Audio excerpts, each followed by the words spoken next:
breaking into small groups with yet more people who are actually working in the land or who are working in political activity to discuss a number of topics, all of which are, of course, interlinked, such as land, labor, ecology, and knowledge. And so, ahla wa sahla fikum, a great welcome, and I want to immediately hand over to Utsa Patnaik. Thank you very much, Martha. Firstly, I would like to thank everyone here for inviting me to this workshop. I have been to many places in the world in my long life, but this is my first visit to Lebanon, and so I'm particularly happy to be here. Jana was telling me when I met her last month in India how diverse Lebanon was as a country, particularly the agricultural sector, even though it is so small. So you can imagine how enormously diverse my country must be, which is so huge, with a population of 1,200 million people now, and with enormous variations in agri-ecological conditions. So you might well ask, how can we at all generalize about the agrarian structure, about the class structure? Nevertheless, we need to use broad brushstrokes to delineate the major class contradictions that existed in India prior to and after independence. And the broad topic I've chosen is how contradictions within India's agrarian society have changed under neo-imperialist globalization. Now, before independence in 1947, the major contradiction was very clear. It was between the mass of the Indian people and straightforward imperialism. Imperialist rule, colonial rule in India had extended for almost 200 years. I have a recent paper on the extent of the drain of wealth from India from 1765, when the East India Company acquired tax collection rights in Bengal, right up to the beginning of the Second World War. And it is an underestimate, but it comes to 9.2 trillion pounds sterling, which amounts to 45 trillion US dollars, because the exchange rate then was almost $5 to 1 pound. That's a huge sum of money which was extracted from India. I have another very recent paper which I have sent to Jana. I think she has circulated it to some of you, on how in Bengal during the war, 3 million civilians died of starvation.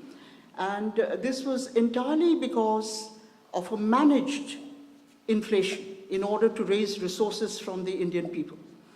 So the starvation deaths of civilians, again, is something that can be put at the door of imperialism. And in this paper of mine, I specifically criticize Keynes, because it was Keynesian policies which led to these 3 million civilian deaths. So in addition to and entwined with the struggle against imperialism for freedom, there was the anti-feudal struggle within the country, because the mass of the people were being exploited by feudal landlords who had been created and were creatures of British rule. So the anti-feudal struggle for abolition of feudal landlordism, where the struggle was strong, that is the form it took. In other places, it took the form of reduction of rents. That became entwined with the freedom struggle.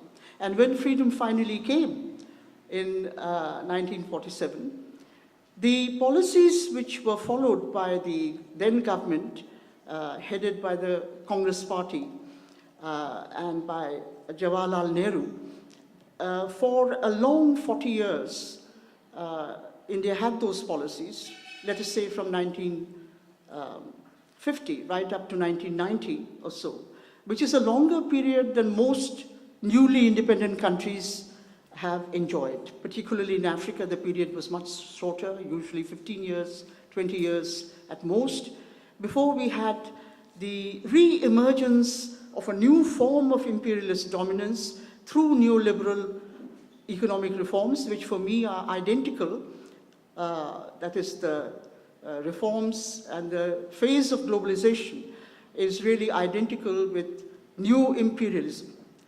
It is an attempt, as I see it, to reimpose the particular kind of international division of labor and the particular kinds of extraction of surplus, well, not in the same form as before, but in different forms in this new era that had prevailed earlier. So let me briefly talk about what were the policies which were followed immediately after independence and for almost 40 years, right up to 1990. This period is known as the period of Nehruvian dirigism, that is state-directed development. And it contrasted with the earlier colonial period in several ways. Firstly, there was an attempt to de-link from the global market. And this was very important because extraction of surplus from India, the drain of wealth, had taken place primarily through India's earning huge amounts of export surplus earnings from the entire world, which were completely appropriated by Britain and were not allowed to flow back. And as a result of the division of labor which the country was forced to undergo, it was geared to the external market and to exports from the primary sector, from agriculture. And as a result, the domestic production and availability of food grains for our own population fell drastically during the colonial period. So the attempt after independence was to try and reverse this. To give you some concrete figures, around the 5-year period centered on 1907 or so, the per capita food grain availability in India was almost 210 kilograms per head. That declined by 1937 to 157 kilograms per head. And by 1946, it was down to 137 kilograms per head. So from more than 200 kilograms to 137. Why was this happening? Because the cropping structure had got restructured. This was happening even earlier also, but we have the data for the 50 years before independence. The entire cropping structure was restructured towards meeting the demands of the advanced countries, not only Britain, but also all cold temperate countries in the north, which could never produce, particularly in winter, even the crops that they could produce in their own summer and which relied on colonial sources. And of course, they could not produce any tropical crops at all. So that was another element of the exports. So after independence, there was an attempt to de-link from this exploitative international division of labor by putting in place a system of checks and barriers to free trade. And this was very important, and this is one thing that the international organizations and advanced countries, the universities in advanced countries have been attacking the developing countries for, saying that you have to open up. You cannot, free trade is good for you. And of course, they always quote David Ricardo, who had this completely fallacious theory that there is necessarily mutual benefit from countries which trade with each other, ignoring the fact that you cannot even define comparative advantage. You know, can Germany produce coffee? What is the cost of production of coffee in Germany or sugarcane in Britain? How can you define cost of production if the output is zero of a particular crop? You cannot even define it. And this gives rise to a logical fallacy in Ricardo's theory. I've written a paper on this also. The title of the paper is Ricardo's Fallacy. It's a very well-known logical fallacy. I don't have time to enter into that, but it's very fascinating. And for those of you who are interested, I can send the paper, online to you to see. And our universities, not only universities in the north, our own economics teachers teach this fallacious theory decade after decade to our students. It's a completely wrong theory.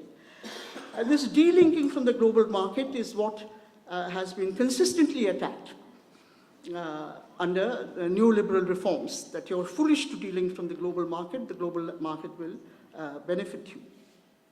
The other way in which the Nehruvian dirigist period was important is that it actually went in for fairly large-scale development expenditures, particularly in the agrarian sector.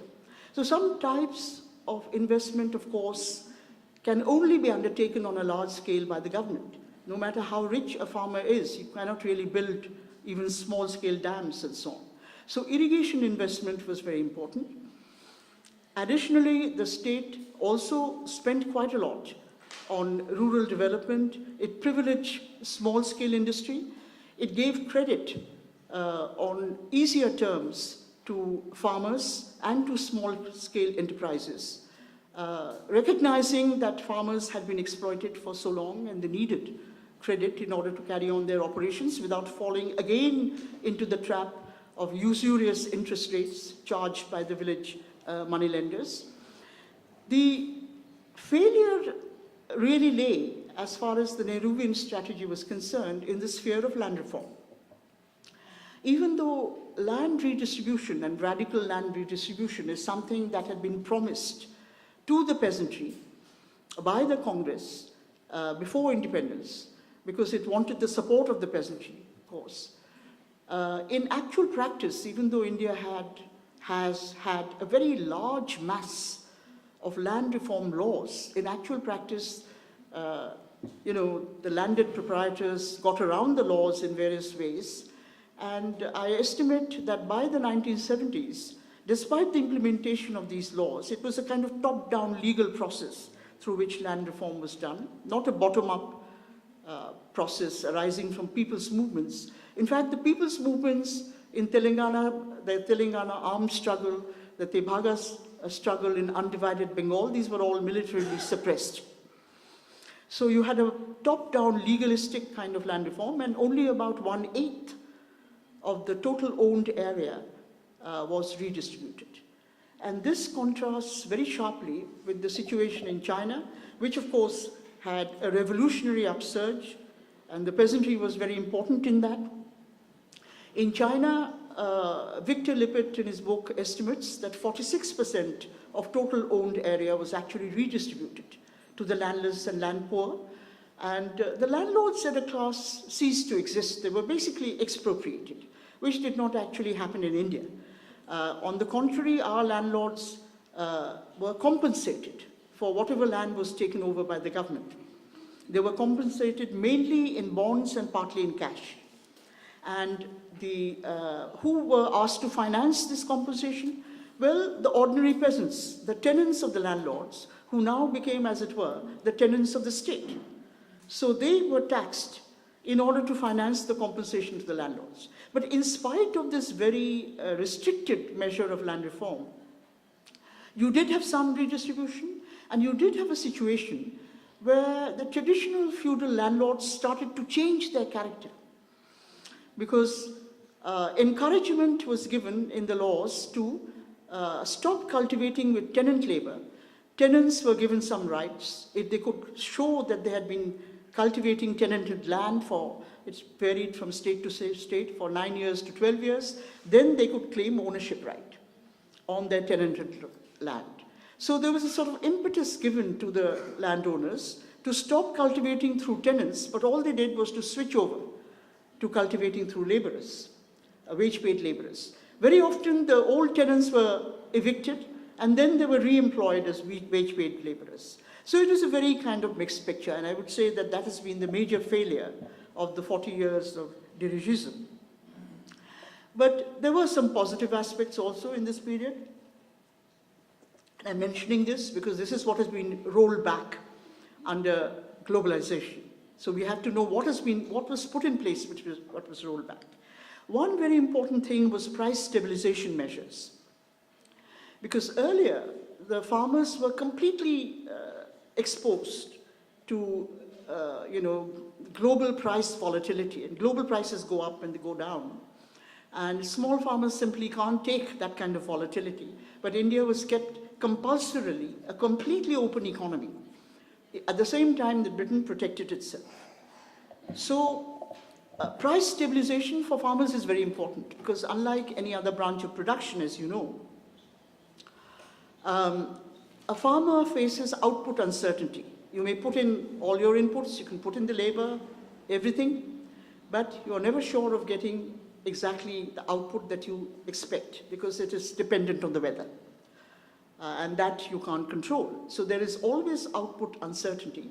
If in addition to that you have price uncertainty, prices, you can't predict what the price is going to be at which you can sell your product, then that makes your life very difficult. So that is why a farmer's life is much more difficult than the life of a manufacturing producer who produces shoes or cement and things like that. So price stabilization, being assured of a price, a decent price which will cover his cost of production, is very important for the farmer. So the Nehruvian era, this system was set in place. There was a Food Corporation of India which was set up, which assured minimum support prices to farmers. It was prepared to buy any amount that the farmers wished to sell of grain. And there were also price stabilization measures put up under the commodity boards which are set up. You had commodity boards for cotton, for spices, for tea, for coffee, and they all engaged in procurement from the farmers at an assured minimum price. There was no compulsion to sell to these bodies.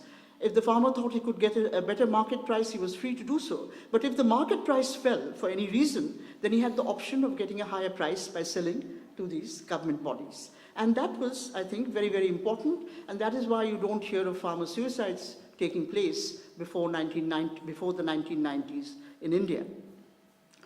And I've also already mentioned the cheap credit part of it. Now, all this was completely reversed from the early 1990s in India.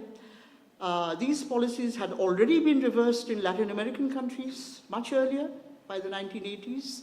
They had been reversed in the African countries also from the 1980s, because all of them had got into debt traps. They had been forced to take loans from the IMF, and the IMF conditionalities meant that they had to go in for exactly the opposite policies to the ones that I've been detailing that were followed in India for 40 years. That is, the state was told to cut back, saying you can't spend, particularly in rural areas. You have to cut back. You have to aim for balanced budgets. At least cut back the fiscal deficit, but the actual aim is to balance your budget. You have to have financial sector reforms, and in India, the financial sector reforms from the early 1990s meant that the special treatment which was being given to farmers, that they could access credit from the banking system, they could sort of get out of the clutches of moneylenders, private moneylenders. And you know the kind of interest that private moneylenders charge in the villages. It varies from 3% to 5% per month. So over the year, it's a 36% to 60% rate of interest on loans, and in some areas even higher. So if a farmer takes a loan, then it's very difficult for the farmer to escape from a debt trap. So that was taken away. They were no longer being given loans at lower interest rates. There was a very sharp cutback on government expenditure, particularly in the rural areas. So all the infrastructure expenditure particularly was very hard hit. So I've been documenting all this in numerous papers over the years, starting right from the 1990s onwards. Then only the Food Corporation of India really remained to offer price stabilization to the farmers, but the procurement function was taken away from all other commodity boards. So farmers were exposed through the volatility of global prices, and of course there was incessant pressure through the WTO and by individual governments, by the USA, by the European governments, to open up, remove all barriers to trade that you put in. Just open up your economy to free trade once more. And well, in most developing countries, the governments capitulated, and they did remove barriers to trade with very predictable results. And in India, the government capitulated more slowly, but eventually it did capitulate. So I had warned right in a paper written in 1992, we started our economic reforms in 1991, that the moment you open up to global trade, you will get the same phenomenon that you had in the colonial period, because the magnet of global demand emanating from rich populations in the global north is going to restructure our cropping pattern away from the food grains our own population needs and towards the commodities that they need to fill their supermarket shelves, particularly in winter. And even though tropical land is much more productive, we have a limited amount of it. It's not unlimited. So in history, it has never been possible for us to combine feeding the North with maintaining the food security of our own population.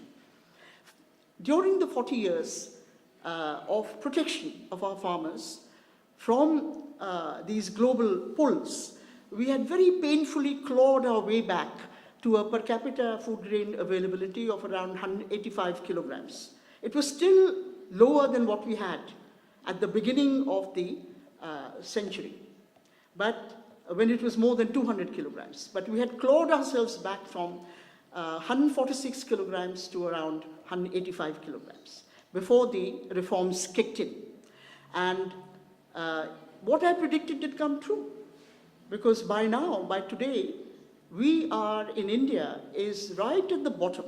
If you look at the global list from the Food and Agriculture Organization statistical database, our food grain absorption per head of population is the lowest in the world amongst all regions. We are lower than Africa.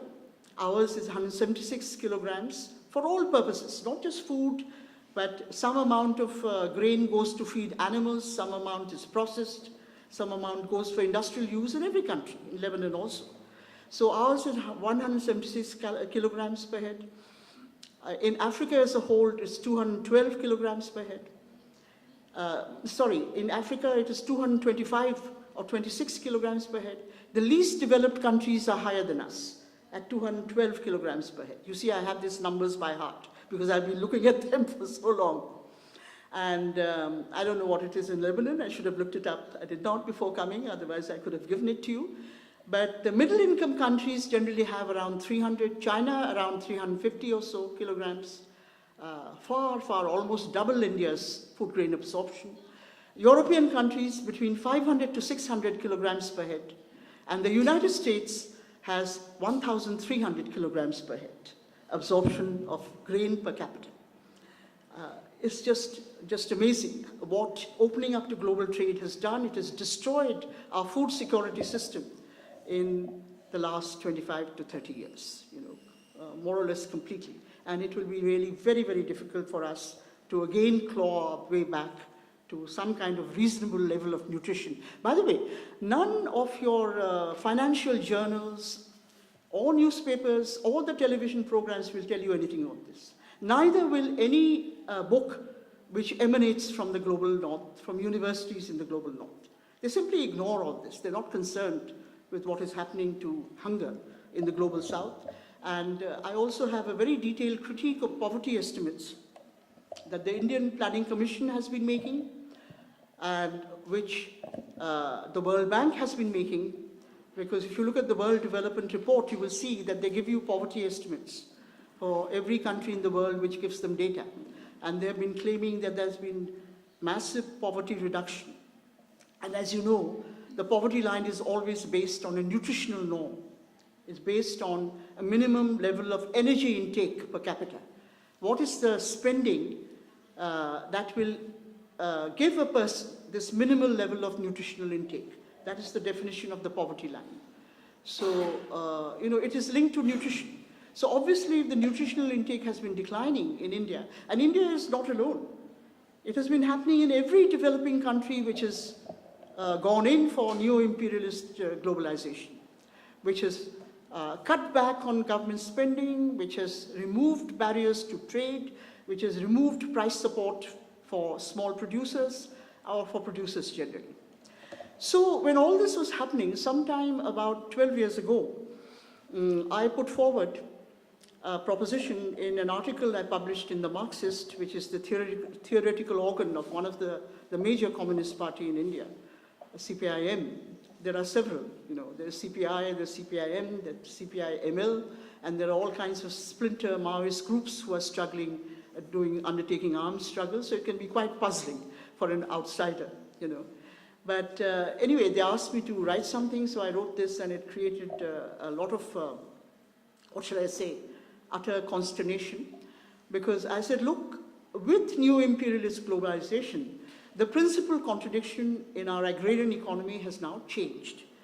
So earlier, during the Nehruvian period, the principal contradiction had been, well, I don't know whether you're familiar with this terminology, because it is not even Leninist terminology, it's really Maoist, that given a plethora of contradictions within an economy, particularly a complex economy like Lebanon is or India is, how do you identify which is the most important?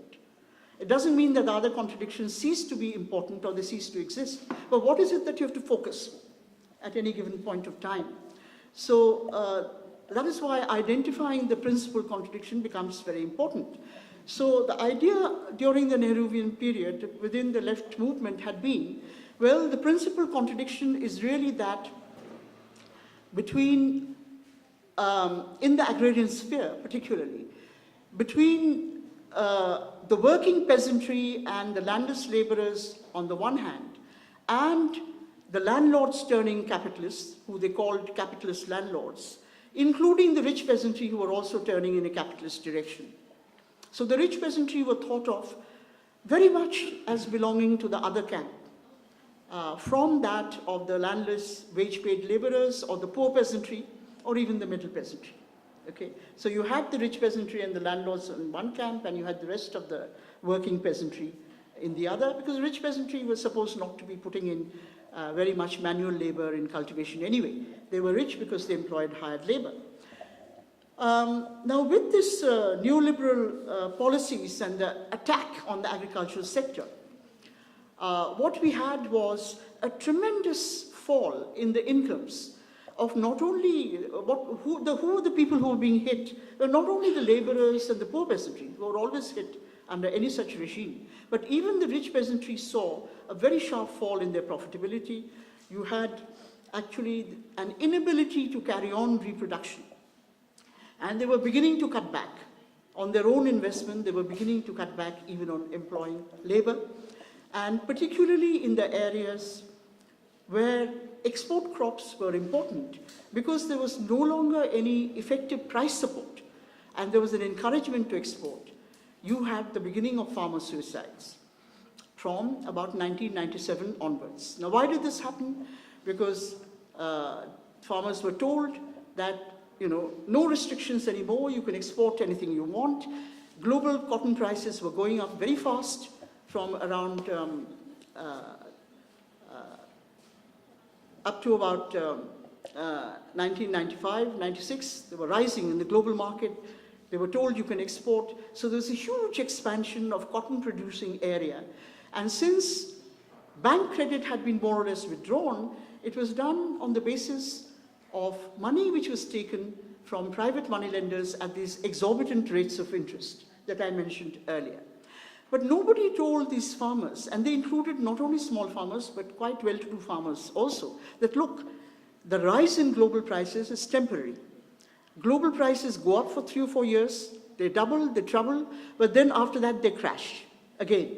You'll get half the global price or 1/3 the global price in the next 5 years.